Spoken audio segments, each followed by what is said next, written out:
there. So how you doing today, sorry man?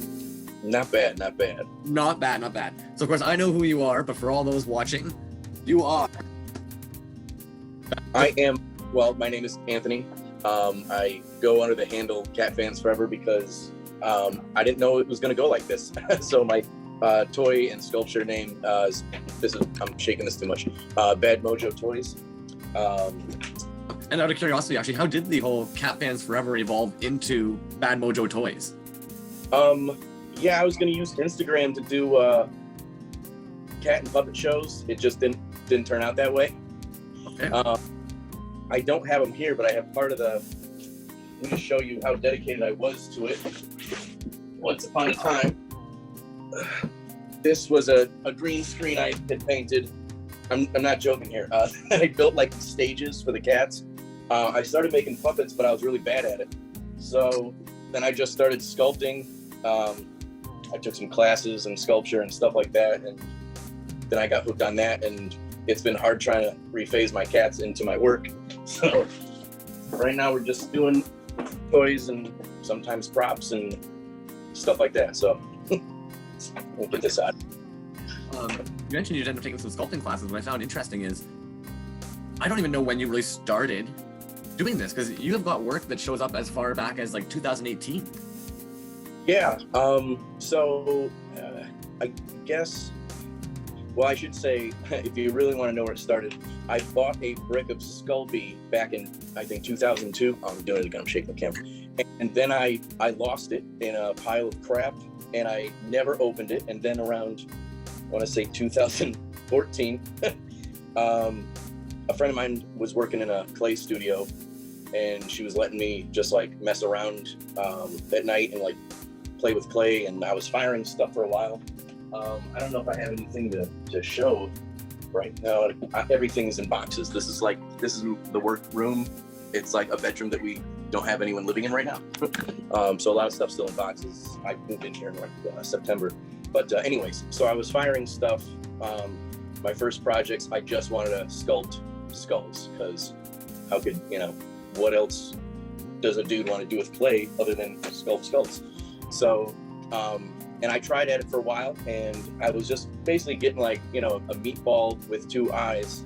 So I started taking these adult ed classes. I know this is kind of the boring part, but that just became my jam. And then I was taking these classes like every semester. I was just signing up for them because they're like adult ed. You could just come and go when you please. I'm like, and then, yeah, then I started picking up Sculpting again.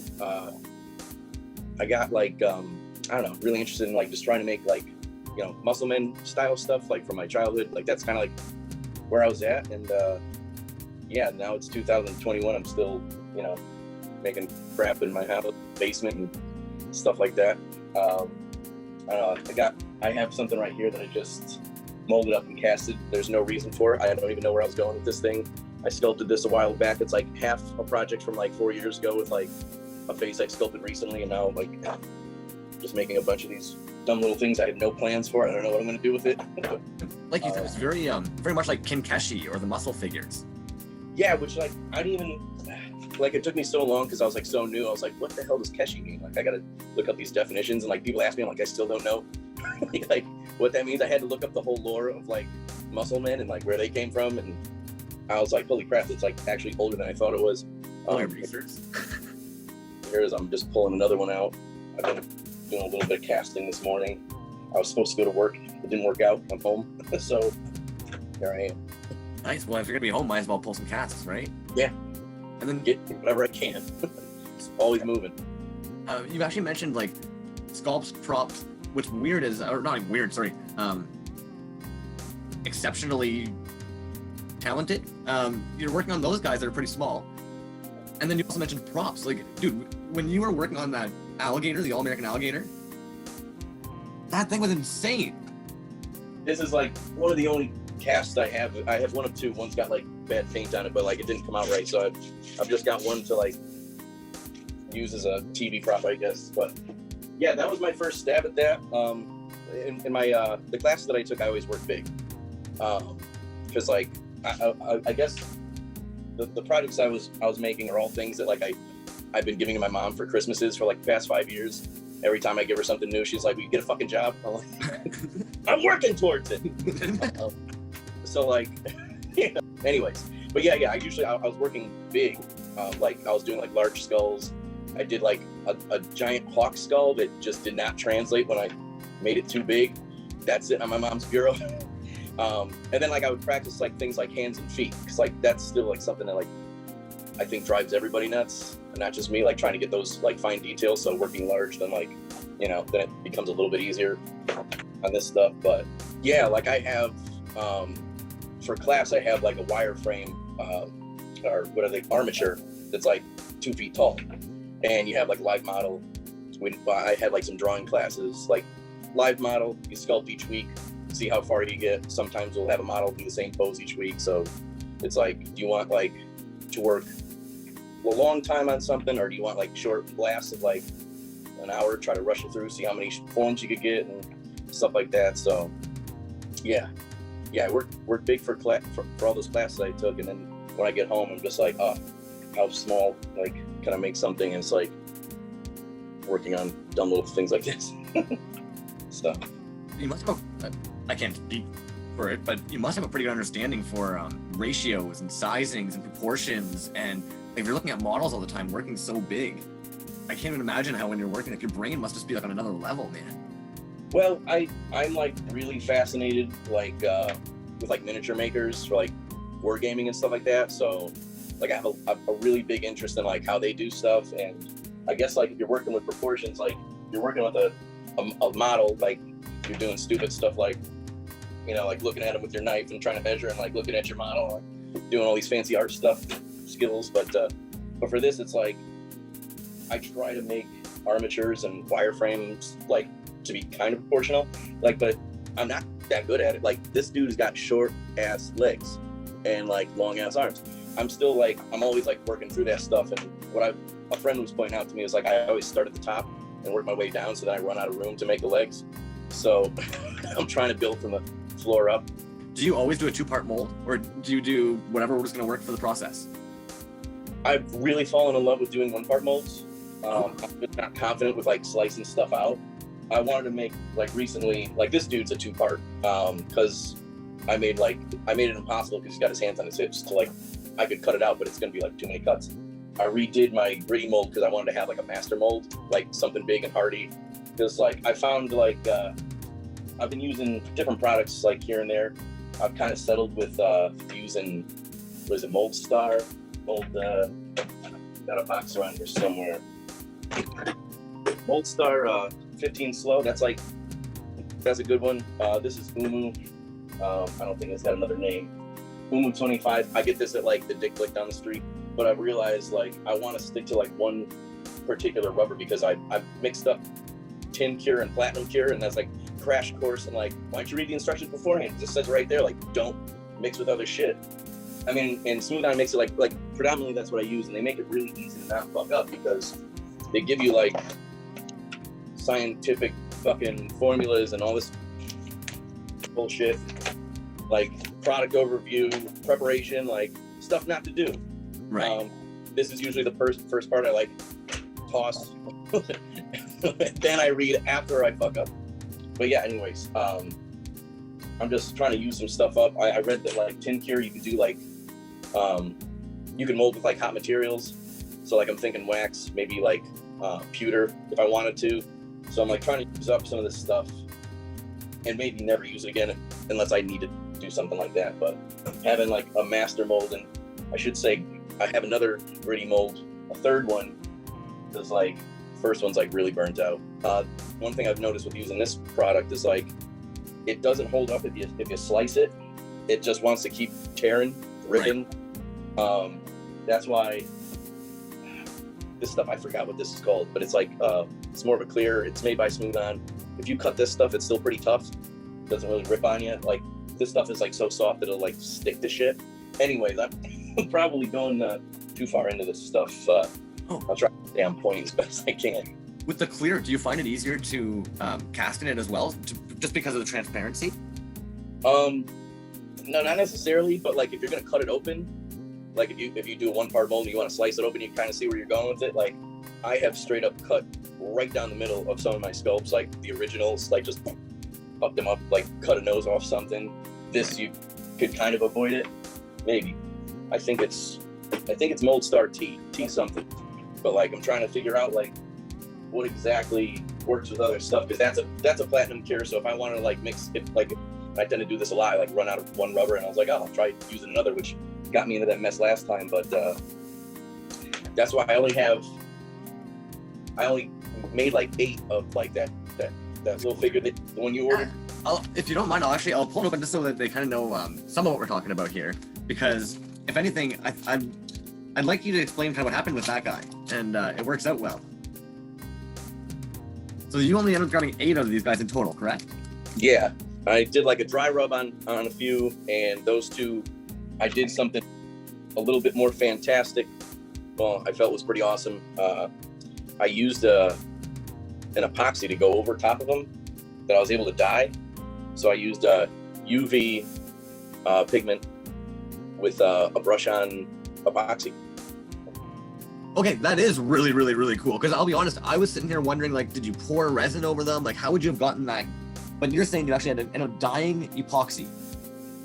Yeah, it's actually, I had that product left over from when I made the alligators, because since I was casting those out of foam, painting them, and wanted to make sure nothing like chipped off and they were like solid, I had to buy an epoxy, and it's another smooth on product. I don't know, I'm not trying to be their spokesman, but it's like, it's what I get, it's easy.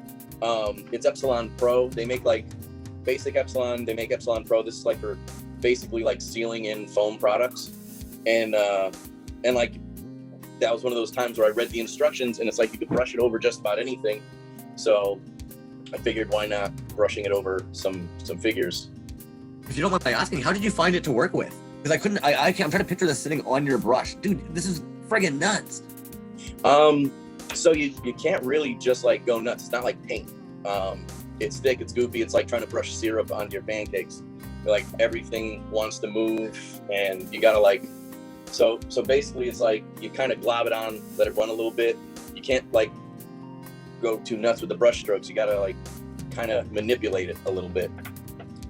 It's like a 2-to-1 mix. Like you could make it a little bit more loose if you wanted to, I'm sure, thin it out, but.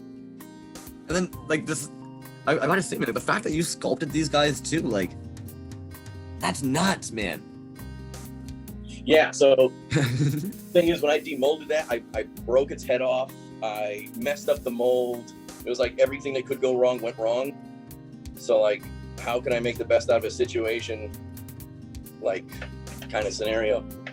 But yeah, those are, and I haven't really done like custom things before either. So like those 2 are like the only things I've done like that. Dude, I'm really stoked they're in the same place. Like, sorry. Yeah, you definitely annihilated turning this into a win, for sure. These are sick, man. Even the ones that you did the black rub on were super sick. Thank you. Sorry. Yeah, I still got, there's like, also there's, well, I'll let you know, it's kind of a secret, but I made it so like their eyes glow. And I think their eyes glow too, I'm pretty sure. So like, let me, this is a second. Like, I didn't really like say this when I made them because I wanted it to be a surprise. My girlfriend hates these things. She thinks they're super creepy. So like, I just took it one other step and made their eyes glow. So when you turn the lights out, they're still watching you. Now, out of curiosity, did you do that with the same dyed epoxy? Or this was... No, that's like, that's Mod Podge and glowworm powder. It's like, mix it up in a little palette and brush it on. Dude, I'm sorry, but you're just doing so much that I've just never heard of anybody talk about before. Like, you're just on another friggin' level, man. It's really, really cool. Sorry. Just like doing what you need to do to get her done. Like, that is... Yeah, some things are happy accidents. I rarely plan. I'm like terrible at planning. Like one of the things I was thinking about today is like, I would love it if I could just do like some sketches of stuff before I start working on it. I usually just start mashing clay. I just see what I come up with. But if I were more organized, I think I'd be able to pull off more stuff. But you do a lot of stuff. Like, I'm sorry, like I'm looking in here, like the dam stands, and it's like, dude, you're a machine.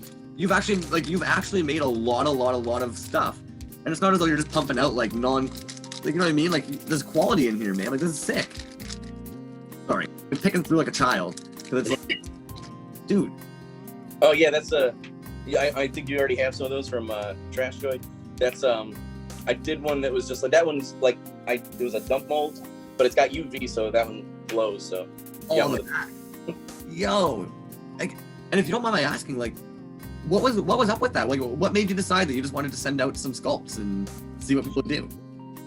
What I wanted to do was I wanted to make an actual full figure from start to finish, and then like halfway through, I was like, there was some other stuff I wanted to work on, and I was just not getting back to it, and I kind of lost like interest. Like, I started sculpting over it and like trying to make like another monster, and I was like, I'm not doing a good job. Maybe I'll just offer these to people and see if they can come up with something better. And a few people have done stuff with them and shot me some photos and stuff. I don't think they've produced them yet, but it's still, it was something like I wanted to come up with an idea, like somebody, you know, works a little bit on it, pass it along, optional, like somebody else could work on it, if not, or they just make like a cool little toy line, like Trash Joys, like double head dudes, like double head dudes over there. Yeah, man, and like that's got to even kind of feel a little bit surreal to see your own piece show up in all of these places around the world, but be manipulated or modified with the other artist's style a bit. Yeah, that was kind of a bonus, you know. I just want to see, you know, see the wheel keep turning. That's really cool, man. Now, if you don't mind my asking, what was the drive behind this guy here with the? Because I dig how it's got the little stand for them, and like that's nuts. Yeah, so the little dude was something I made like way back, and I was like handing him out at like 5 Points Fest, like as a business card, like, check it out, I do this too. I don't like, I'm not that prolific. And I wanted to make friends. So then I started re-sculpting on him, and gave him some horns and remolded him. Then the egg, that just kind of, I wasn't going to do anything with that. I was messing around with Epoxy sculpt, and I wanted to see like what I could do with it, and it just looked really cool. And I was like, maybe I could tie these things together. And then I made the base out of Epoxy sculpt, and I was like, you know, fitting a little feet in there. And I've noticed that the base is actually so cool. How his feet slide right underneath the pile of skulls. That's insane. Like, dude, like you went all like. I'm gonna have to pull up pictures of it like when I go to post this later, but like considering all the little skulls around the base, and Buddy's feet literally like slide in there. Like, dude, you really, oh my goodness. Well, also I'm trying to solve a lot of problems of, I've made several figures that just don't want to stand up on a shelf, and I'm like paranoid, like, so I started making bases for things, and like then they kind of stand up. I usually send a little disclaimer, like, but yeah, like just trying to tie stuff together so it looks like it fits, and sometimes it works. And I hope you don't mind my saying, this actually reminds me of almost like something you'd see in Diablo.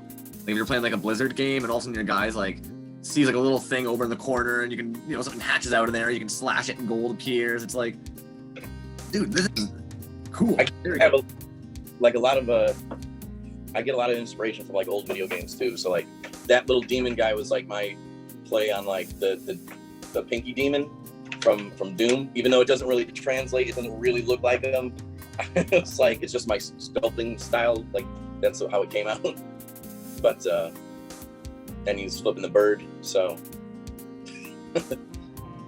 dude, yeah, this is like, I'm sorry, man. I don't mean to make you feel uncomfortable or anything. It's just yeah, that's really, like, your work is really, really cool, man. And then I've got stuff that was in that baggie again, like little coin, like almost like coin skulls. Yeah, so I don't have like a lot of extras, like as far as like stickers and stuff yet. So I have like all these little, like, I don't know, I started making like game tokens. And I figured, like, I don't know, people could use them for like either like Magic or D&D or something, for like counters. And I was literally instantly just thinking of Magic. The moment I saw that, I was like, yo, poison counters. Yeah. Sorry, man. And then, like, again, like, you actually are on fire. Like, you make so much, man. Like, even in this little baggie here. Like, even as you're saying, like, sorry, I'm not. All the salamancers and the Moglins, like, dude, you end up actually getting such nice details as well when you pull them. Those are 65D. That's what I cast those out of. And yeah, I use a pressure pot too. Like, I just started getting into that. So like, for fine detail, it's like really brings everything out. Yeah, dude, like even like the little tiny mouths. I'm so, like, you really managed to pull everything out in there. Like, sorry, dude. I've forewarned you that I am like a child. So it's like a kid being like, look, and you're like, yeah, I made them, man. I'm aware. Frig. Dude, this gargoyle, like the textures that you have. Oh, so that guy is that's another thing I tried to pull off before going to a toy show to like hand out. That's it was my take on like an aging Battletoad. Like, he's just a old ass frog dude that's just like, I'm tired, I'm gonna sit down and just like become a little statue. Man, I always blows my mind how many people aren't familiar with Battletoads. The baseline is like ingrained in the back of my brain. The amount of people that don't know Battletoads, it's like,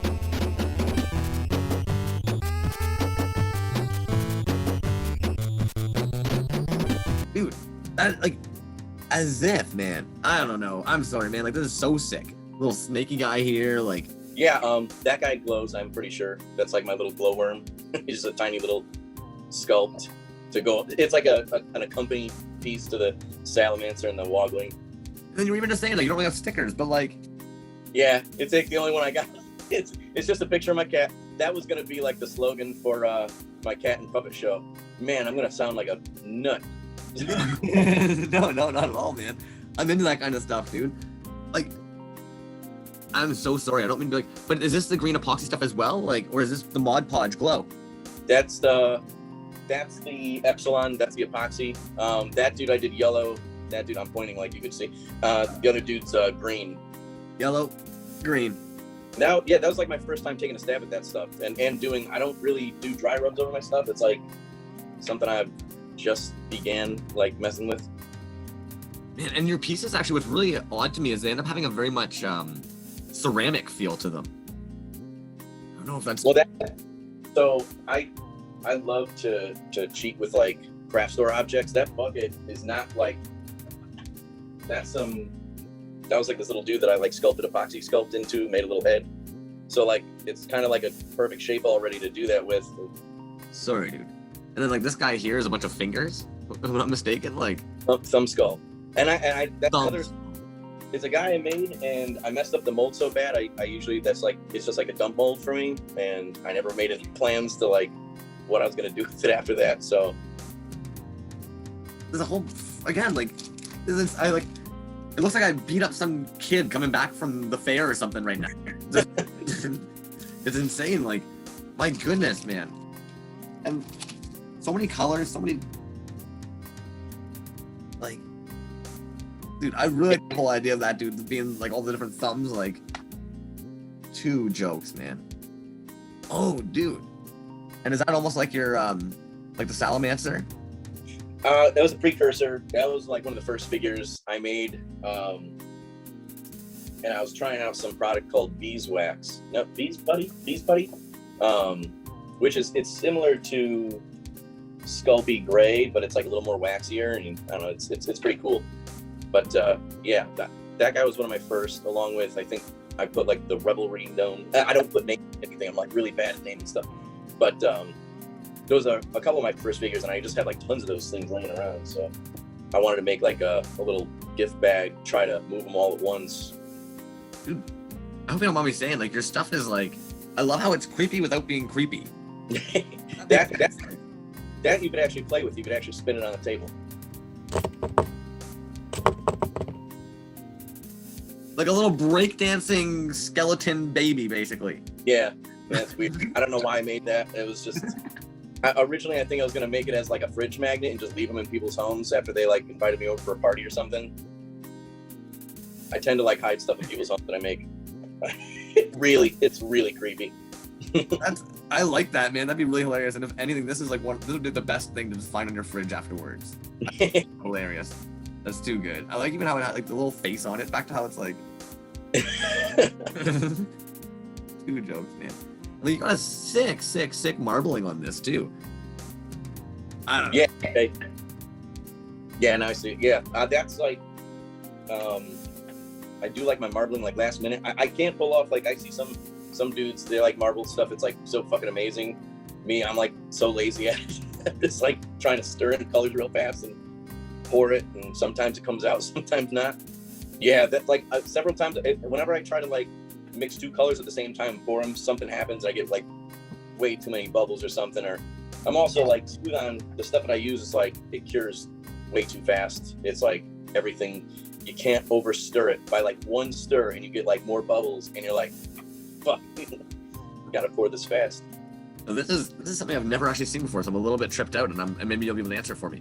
Is this guy a paint it? Because the bottom, what's going on there? Oh no, that's just a two pours. What I did was I ran out of the red, so I kind of did like a little turn and then filled them with some other stuff. That's really cool, man. Like, I'm surprised more people don't do that. I mean, maybe, I don't know. I don't know what other, everything everyone does, but. Fair. I'm just surprised. I mean, that'd be a really cool thing. Why not, right? I guess it comes like, yeah. Mold. So it's like part roto casting, but like lazy with my hands. Like my friend built his own roto caster for like giant castings. He ran an escape game, and his girlfriend, she was like really awesome with like mold making, and they made a mold of, it was like this gargoyle that used to be outside this haunted house in New Jersey when we were growing up. It was called Dracula's Castle, and my friend's like super thrifty. I don't even know if I should be sharing his story, but he welded up these big ass frames, and he put each frame on its own like pillow block, and so he was able to spin the whole thing. He had to do it by hand, but it was like, it looked like one of those gyroscopes they put you in at the fair where they like spin you up and upside down and shit. But he managed to rotocast a completely new gargoyle from probably used material like this. I don't know, but it was crazy. I'm glad people like that do that, because like that's a piece of history that's now been preserved because of him. So it's like that's really, really cool in my opinion. That he put through all that problem solving and engineering and then busted that out. I don't know, that's really cool. If you don't mind, I'd love to kind of pick your brain with some rapid fire questions, if that's always cool. All right. They're not really rapid fire. If you could only have one tool in the studio, what would that one tool be? I was making a joke earlier inside my head, and that was a popsicle stick, but I don't think that's the best answer. If I had to be serious, I mean, I don't know. There's so many things like you can't do. Like if I wanted to do everything, I love having like these little flush cuts. I can't sculpt with them, Right. I've like one of my favorite tools is like these little rubber tip guys with the ball on the end. Like I can't stir resin with it. Like I'm thinking too far outside the box. It's a good question though. Maybe a level. That's something I learned. Like I live in a house where the floors are off everywhere, and I'll cast something, and the base is like off like this, and the thing's like leaning so hard. Sorry, that's more than you asked for. No, that's gonna be really hard to compete with that, man. So I mean, that's one added stressor for sure when you're trying to do this. It's problem solving. It's cool. Do you yourself have a favorite artist? Like contemporary or like all time? Whatever jumps to your brain. If you're like, that dude's a creative. Well, I have to say, like the work that I based some of my stuff off like that gore egg and that little chubby dude. Like that's based off like a Geiger painting of like this. Yeah, the egg, and then that little guy who's red. He's I'm trying to think of. I said he's my favorite artist, and I can't recall what the painting's called. But it's like this big ship or something out in the middle of the desert, and it's just got like this Buddha head, and it's got like those weird like scales on its back, and I can't name it, so I don't know why I brought it up. Yeah, I guess like that's like an influence that I have, but I try not to like do everything like that because I don't know. You got your own style too. Yeah, I don't know. I think that's like something that like always kind of changes though. It's kind of fluid. Like you could do something one day and change your mind the next. I mean, I guess that's kind of hard to like relate to style, but like I think it's true. Like something can influence you like every day, something different, nature that makes you change your mind about how you do something, or another artist. Like I find like I'm influenced by like tons of the people I see like on Instagram, like the other toy makers. So like I could tell like when I'm in like the same age bracket and I have like the same like interests as someone, I'm like, holy shit, like I love that movie from the 80s. Like I would love to base something off that, and like someone's already doing it and it like looks so awesome, and it's like can't touch it. They've done the best job on it, you know. It's What's your least favorite part in the process? mold making. Yeah.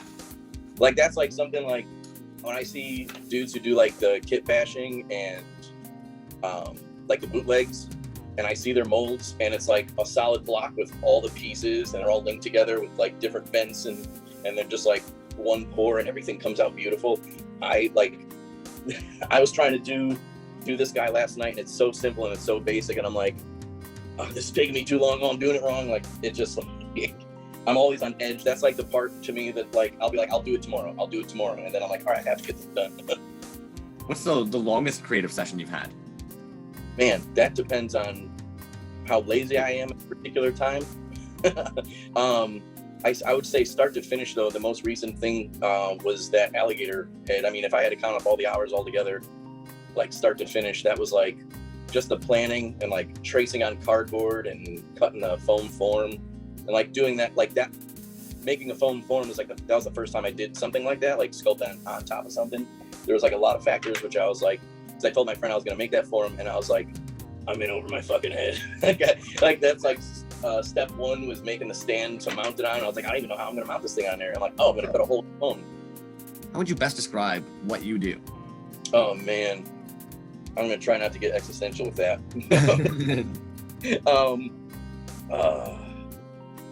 How would I explain it to an alien? I'm trying to make the most of my time on Earth before it's over, I guess.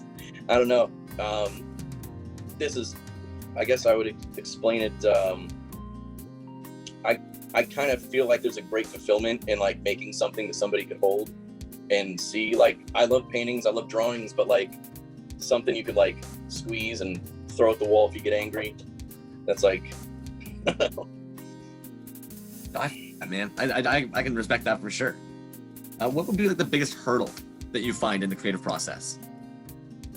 Motivation. Yeah. I guess. Yeah. I mean, each day I'm like, okay, what am I gonna like fret over the least? Like, what's my smallest problem so I could tackle that, so I could get to my creative phase? Like, I don't know. I'm kind of stressed all the time, so it's like I gotta like think through things a lot before I start something. If there's like something I've got on hold, I gotta finish that first before I could think creatively. Like if I haven't, like stupid stuff, like if I haven't done my bills or my laundry, it's like I can't sculpt yet. I gotta like knock things out. Exactly. Most of my motivation comes when I'm like out with friends bullshitting and I'm like, holy cow, that would be such a great idea or something. Or if I'm like riding my bike and something like strikes me, I'm like, oh, I gotta get home and do this. But like, yeah, the creativity and the motivation is like, and then you start to feel that weight of like, you know, am I wasting time? What am I doing? So yeah, it can be a lot of pressure, man, for sure. Do you have a favorite medium?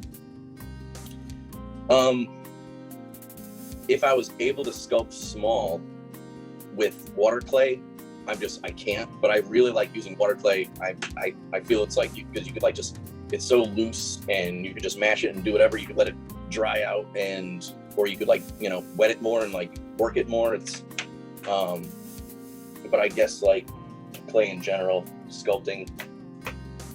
Yeah, as long as you can sculpt it, you're happy? Yeah. And then I think we were even kind of talking about this before, but do you have a favorite mold type? If you had to pick between like a block mold, 2-part mold, bucket dump mold? I really like doing the one part, like the plugs, just like toilet paper tube. It's just that there is a learning curve because like I said, if I'm using like Mold Star Umu, it doesn't hold up as well as like the Mold Star T. So it's like if you're gonna slice through something, and like in a perfect world, I'd do everything a one part, but it's like you don't want the seam, you know, demarcation line. That's a new word I got in my brain recently. So I'll have to remember that one. And then what's your absolutely favorite part of the entire creative process? seeing the product come out the other end. Like I really do enjoy like sculpting. Like that's like something like when I was working full time, come home on a Friday night and like all the stress is behind me, and I'm gonna crack a few beers and sculpt. And finishing your sculpture or pulling your first cast.